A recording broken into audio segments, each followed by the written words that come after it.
ایک نوجوان تھا، وہ اپنے بوڑھے باپ کو یتیم خانے چھوڑ آیا۔ یتیم خانے چھوڑ کر واپسی گھر کی طرف آ ہی رہا تھا کہ بیگم صاحبہ کی کال آ گئی۔ بیگم صاحبہ نے کہا، اے میرے سرتاج، یتیم خانے چھوڑنے کے بعد اپنے بوڑھے باپ کو یہ بھی پیغام دے کے آنا کہ وہ عید والے دن بھی ہمارے گھر آنے کی کوشش مت کرے گا، وہ خوشی کا دن بھی یتیم خانے میں ہی گزارے گا۔ اب اس کی ساری زندگی یتیم خانے میں ہی گزرے گی۔ آج سے نہ وہ ہمارا منہ دیکھے گا نہ ہم اس کا منہ دیکھیں گے۔ میں اس سے کافی تنگ آ گئی ہوں۔ اس بڈھے کی کھانسی نے ہم سب کو تنگ کر دیا ہے، ہم سب کو ذلیل کر دیا ہے۔ آتے آتے اپنے بڈھے باپ کو یہ پیغام لازمی دے کے آنا کہ وہ عید کا دن بھی یتیم خانے میں ہی گزارے گا، ہمارے گھر آنے کی کوشش مت کرے گا۔ اب یہ پیغام دینے کے لیے، بیگم صاحبہ کا یہ پیغام دینے کے لیے یہ بدبخت بیٹا واپسی یتیم خانے کی طرف گیا۔ اس نے جیسے ہی یتیم خانے میں قدم رکھا تو دیکھ کر حیران رہ گیا کہ یتیم خانے کے سربراہ کے ساتھ اس کا بڈھا باپ گپ شپ میں مصروف ہے۔ دونوں اس طرح کی گپے شپے لگا رہے ہیں جیسے کہ وہ کافی عرصے سے ایک دوسرے کو جانتے ہیں۔ دونوں اس طرح کی گپوں میں مصروف ہیں، ایسا لگتا تھا جیسے وہ کافی عرصے سے ایک دوسرے کے دوست ہوں، ایک دوسرے کو جانتے ہوں۔ یہ منظر دیکھ کر یہ نوجوان حیران رہ گیا۔ یہ بدبخت بیٹا کہنے لگا، سر جی، یتیم خانے کے سربراہ سے کہنے لگا، سر جی آپ میرے بڈھے باپ کو کب سے جانتے ہو؟ مجھے تو ایسا لگتا ہے آپ کا کافی عرصے سے ایک دوسرے سے یارانہ ہے، مجھے بتایا جائے آپ میرے باپ کو کب سے جانتے ہو؟ آپ میرے باپ کو کب سے جانتے ہو؟ یہ سن کر اس نے مسکراتے ہوئے کہا، بیٹے میں تیرے باپ کو تب سے جانتا ہوں جب تیرا باپ میرے یتیم خانے آیا تھا اور ایک لاوارث بچے کو گود میں لے کے گیا تھا۔ تیرا باپ میرے یتیم خانے آیا تھا، اس نے کہا تھا، ہائے میں بے اولاد ہوں، کوئی تیرے یتیم خانے لاوارث بچہ آ گیا ہو تو اٹھا کے میری جھولی میں ڈال دو، مجھے دے دو، میں اس کی خدمت کروں گا، میں اس کو پالوں گا، اپنے منہ سے نوالا نکالوں گا، اس بچے کے منہ میں ڈالوں گا، اپنی رگوں سے خون نکالوں گا، اس بچے کی رگوں میں ڈالوں گا۔ جب یہ نوجوان ہو جائے گا، جب میں بوڑھا ہو جاؤں گا، جب میں بوڑھا بن جاؤں گا، جب میں کمزور بن جاؤں گا، یہ بچہ طاقتور بن جائے گا تو یہ میری خدمت کرے گا۔ جب یتیم خانے کے سربراہ نے کہا، میاں میں اس بڈھے کو تب سے جانتا ہوں جب یہ میرے یتیم خانے سے ایک لاوارث بچے کو اٹھا کے گیا تھا، یہ جملہ سن کر اس بدبخت بیٹے کی چیخ نکل گئی۔ جوانو، پتہ ہے وہ لاوارث بچہ کون تھا؟ یہ وہی بدبخت بیٹا تھا جو آج اپنے بوڑھے باپ کو یتیم خانے چھوڑنے آیا تھا، جو بوڑھے باپ کی کھانسی سے تنگ آ گیا تھا، وہ یہی بدبخت بیٹا تھا جو آج بوڑھے باپ کو خدمت نہ کرنے کی وجہ سے یتیم خانے چھوڑ کے جا رہا ہے، تنہا چھوڑ کے جا رہا ہے، اور ساتھ میں یہ بھی کہہ کے جا رہا ہے کہ آج سے نہ تو ہمیں منہ دکھائے گا نہ ہم تجھے منہ دکھائیں گے، آج کے بعد تو یہاں سے جیے گا، یہاں سے ہی تیرا لاشا جائے گا۔ جوانوں، خدا کے لیے اپنے بوڑھے والدین کی قدر کرو، بوڑھے باپ کی خدمت کرو۔ خوش قسمت لوگ ہیں وہ جو اپنے بوڑھے والدین کی خدمت کرتے ہیں، خوش بخت لوگ ہیں وہ جو اپنے بوڑھے والدین کی خدمت کرتے ہیں۔ جوانوں، کائنات میں ہر بندہ تمہیں نیچے دیکھنا چاہتا ہے، کائنات میں ہر انسان تمہیں نچلے درجے کو دیکھنا چاہتا ہے۔ دنیا میں واحد شخص ایک تیرا باپ ہی ہے جو تمہیں ہر وقت دیکھنا چاہتا ہے تو اوپر کی طرف ہی دیکھنا چاہتا ہے، جو تمہیں پرواز کرتے ہوئے دیکھنا چاہتا ہے۔ دنیا کا ہر انسان تمہیں ہرانا چاہتا ہے، اور سنو، جو تمہیں کامیاب دیکھنا چاہتا ہے، خود سے بھی زیادہ کامیاب دیکھنا چاہتا ہے، وہ کوئی اور نہیں ہے، وہ تیرا باپ ہی ہے۔ میاں، خوش قسمت لوگ ہیں وہ جن کے ہاتھ میں اپنے باپ کی انگل ہے، جن کے ہاتھ میں باپ جیسا عظیم سہارا ہے۔ شیخ سعدی کہتے ہیں، میں بچپن میں عید کی نماز پڑھنے باپ کی انگل پکڑ کر جا رہا تھا کہ بچوں کے ہجوم میں مجھ سے میرے باپ کی انگل چھوٹ گئی۔ بچے کھیل رہے تھے نا، میں نے اپنے باپ کی انگل چھوڑی اور کھیل کود میں مست ہو گیا۔ کھیل کود میں اتنا مست ہوا کہ باپ آگے نکل گیا، میں کھیل میں مست ہو گیا۔ جب کھیل کود سے فارغ ہوا تو مجھے پتہ چلا، اوہو میرا باپ کہاں ہے۔ اب میں رو رہا تھا، چیخ رہا تھا کہ میں باپ سے جدا ہو گیا ہوں، میرا باپ کہاں ہے، میرا باپ کہاں ہے، مجھے میرا باپ ملا دو۔ تو ادھر سے باپ بھی مجھے ڈھونڈتے ڈھونڈتے اچانک سے آ نکلے۔ مجھے دیکھ کر میرے باپ غصے سے کہنے لگے، او نادان، میں نے تجھے کہا نہیں تھا کہ میری انگل نہیں چھوڑنی؟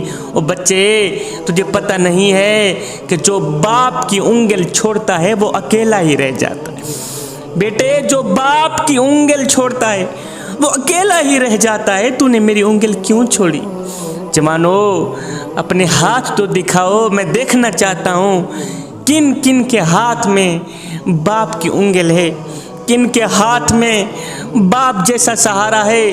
جوانو، اگر ہاتھ میں باپ کی انگل ہے تو یہ ہاتھ قیامت تک سلامت رہیں، اگر ہاتھ میں باپ کی انگل نہیں ہے تو پھر یاد رکھنا، بازار میں ہر چیز مل جاتی ہے، نہیں ملتا تو باپ جیسا سہارا ہی نہیں ملتا۔ باپ کے سہارے کو غنیمت سمجھو، باپ زندہ ہے تو خدا کے لیے اپنے بوڑھے باپ کی قدر کرو۔ حضرت سلیمان علیہ السلام کے دور میں ایک شخص تھا، اس کے ایک نوجوان بیٹے نے شراب پی لی۔ جب شراب پی لی تو باپ نے بیٹے کو ڈانٹا تو بیٹے نے باپ کے منہ پر ایک زوردار تماچا مار دیا۔ تماچا اس طرح لگا کہ باپ کی آنکھ نکل گئی۔ جب بیٹے کا نشہ ختم ہوا، جب بیٹے کو ہوش آئی تو اسے باپ کے منہ پر تماچا مارنے کی اس حرکت پر اتنی شرمندگی ہوئی، اتنی ندامت ہوئی کہ اس نوجوان نے وہ ہاتھ جو باپ کے اوپر اٹھا تھا، چھرا اٹھایا، وہ ہاتھ کاٹ ڈالا۔ جب باپ نے بیٹے کا کٹا ہاتھ دیکھا، ایک دم پاؤں سے زمین نکل گئی، رو کر کہنے لگا، او میرے بیٹے، کاش میری ہزاریں ہوتی، ایک ایک کر کے نکل پڑتی، وہ میں برداشت کر لیتا، لیکن تیرا کٹا ہاتھ دیکھ کر میرا جگرا پھٹ گیا ہے، مجھ سے برداشت نہیں ہو رہا۔ میرے بیٹے، یہ تو نے کیا کر دیا ہے؟ تو نے اپنا ہاتھ کیوں کاٹا ہے؟ جس وقت میری آنکھ نکلی تھی، کاش کہ اسی وقت میں مر جاتا کہ مجھے میرے لال کا کٹا ہاتھ نہ دیکھنا پڑتا۔ میرے لال، یہ تو نے کیا کر دیا ہے؟ ایک چھوٹی سی باپ کی آنکھ کے پیچھے تو نے اتنا بڑا ہاتھ کاٹ دیا، تو نے تو میرا جگرا پھاڑ دیا۔ اب یہ دونوں حضرت سیدنا سلیمان علیہ السلام کی خدمت میں حاضر ہوئے۔ جب حاضر ہوئے تو اپنا سارا قصہ سنایا۔ اس کے بعد حضرت سلیمان علیہ السلام نے کیا کیا؟ بیٹے کا کٹا ہاتھ اس کی جگہ رکھ دیا اور باپ کی نکلی آنکھ بھی اس کی جگہ رکھ دی۔ پھر دونوں ہاتھ اٹھائے، عرض کیو، میرے کریم رب، بیٹے کی ندامت کے صدقے اور باپ کے آنسوں کے صدقے دونوں کو شفا عطا فرما۔ فوراً میرے اللہ رب العالمین نے سیدنا سلیمان علیہ السلام کی دعا قبول فرمائی، دونوں کو شفا عطا فرما۔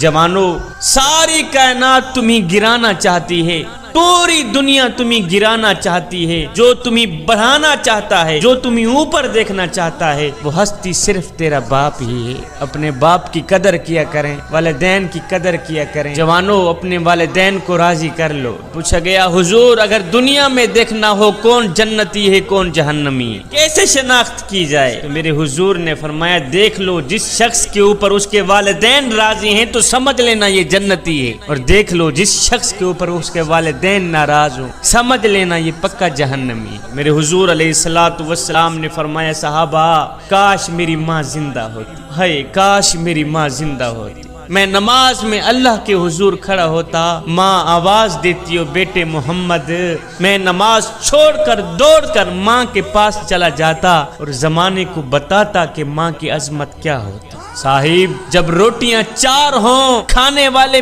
5 ہوں، تب صرف ماں ہی کہتی ہے کہ بیٹا مجھے بھوک نہیں۔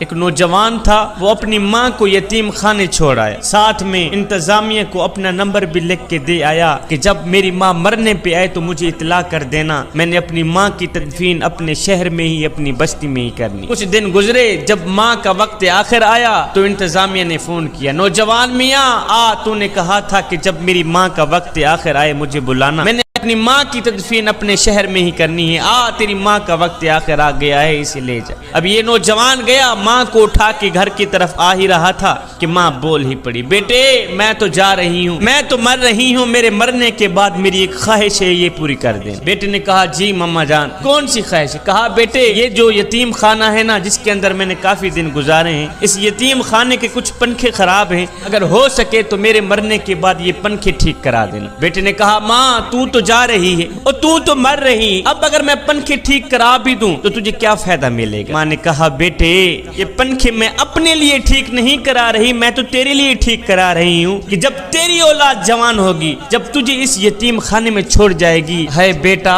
گرمی کی وجہ سے اگر تو اسی بند کمرے میں ہی سسکتا رہا، مجھے تو قبر میں ہی چین نہیں آئے گا کہ میرا لال گرمی میں سسک رہا۔ بیٹا میں اپنے لیے پنکھے نہیں لگوا رہی، میں تو تیرے لیے لگوا رہی۔ میرے حضور علیہ الصلوۃ والسلام کے پاس ایک صحابی آیا، کہنے لگا یا رسول اللہ میں مال جمع کرتا ہوں اور میرا باپ جو ہے مجھ سے پوچھے بغیر میرا مال خرچ کر لیتا ہے، آپ میرے باپ کو کہیں کم از کم وہ مجھ سے پوچھ تو لے، بڑی محنت سے میں مال جمع کرتا ہوں اور میرا باپ جو ہے وہ مجھ سے پوچھے بغیر میرا مال خرچ کر لیتا ہے، مجھ سے پوچھتا تک نہیں ہے۔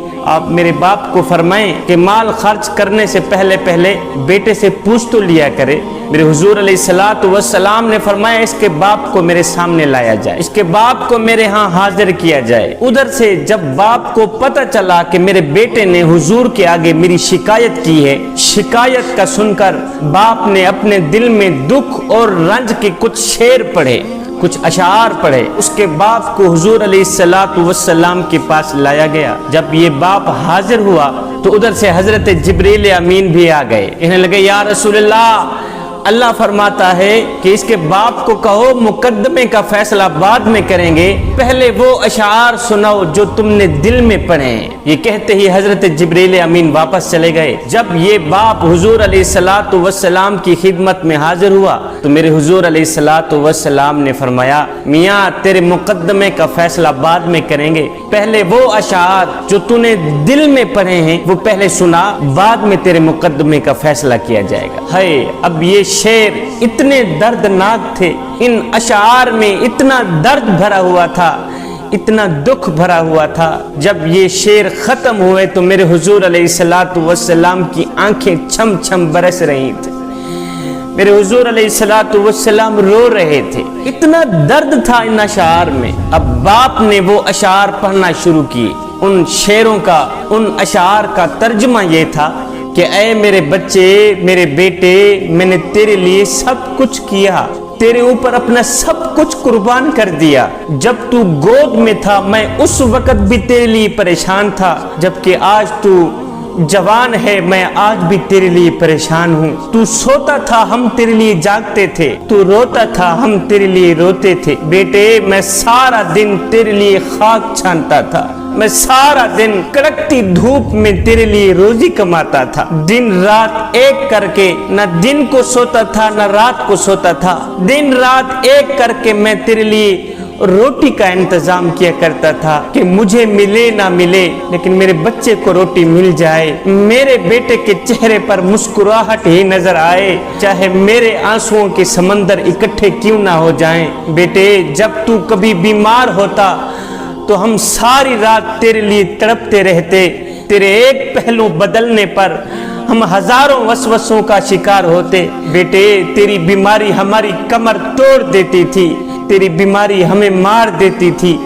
تیری تکلیف ہمیں تڑپا دیتی تھی، ہمیں یوں لگتا تھا کہ تو بیمار نہیں بلکہ ہم بیمار ہیں۔ میرے بیٹے تیری آہ پر ہماری آہ نکلتی تھی، تیری ہائے پر ہماری ہائے نکلتی تھی، ہمیں ہر پل، ہر وقت، ہر گھڑی، ہر لمحے یہی فکر رہتی تھی کہ کہیں ہمارے بیٹے کی جان نہ چلی جائے۔ اور میرے بیٹے ہم نے تجھے اس طرح پروان چڑھایا ہے، میں جوان تھا تو بچہ تھا، میں اپنی رگوں سے خون نکالتا رہا تیری رگوں میں ڈالتا رہا، اپنے بدن سے طاقت نکالتا رہا، قوت نکالتا رہا تیرے بدن میں ڈالتا رہا، اپنے منہ سے نوالا نکال کر تیرے منہ میں ڈالتا رہا، خود بھوکا رہا تجھے کھلاتا رہا۔ میرے بیٹے